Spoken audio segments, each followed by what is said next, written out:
আমি আজ করব তিল পোস্ত দিয়ে পনকর শাক। এই রেসিপিটা কিরকম করে করছি একবার দেখুন।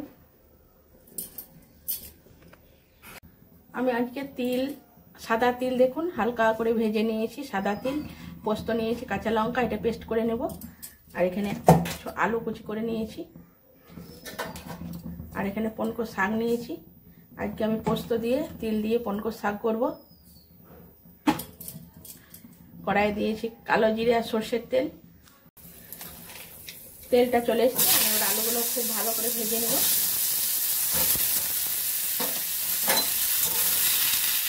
আলুটা দেখুন আমার খুব সুন্দর ভাজা হয়ে গেছে। এবার আমি এর মধ্যে দিয়ে দেবো নুন আর চিনি। শাকগুলোও দিয়ে দেবো। দুটো দিয়েছে চিরা কাঁচা লঙ্কা।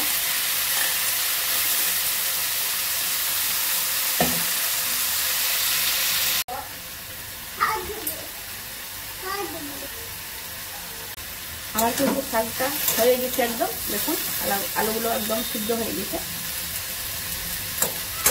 এবার আমি তিল পোস্তটা বাটা হয়ে গেছে দিয়ে দেবো। খুব সুন্দর করে নামিয়ে নেবো। এটা ভালো করে একদম ভাজা ভাজা করতে হবে।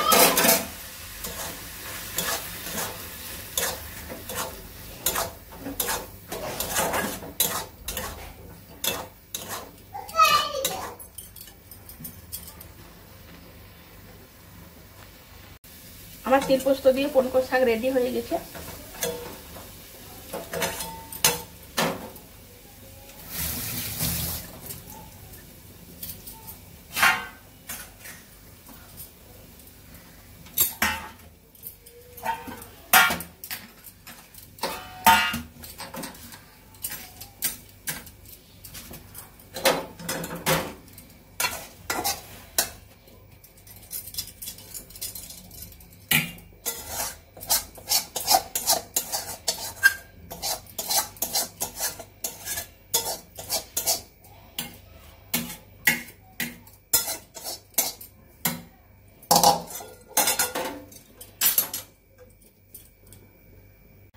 আমার তিল পোস্ত দিয়ে পনকর শাক রেডি হয়ে গেছে। এটা খেতে খুব সুন্দর হয়। গরম গরম ভাতে এক পদের মধ্যে মনে হবে ভাত খাওয়া হয়ে যাবে।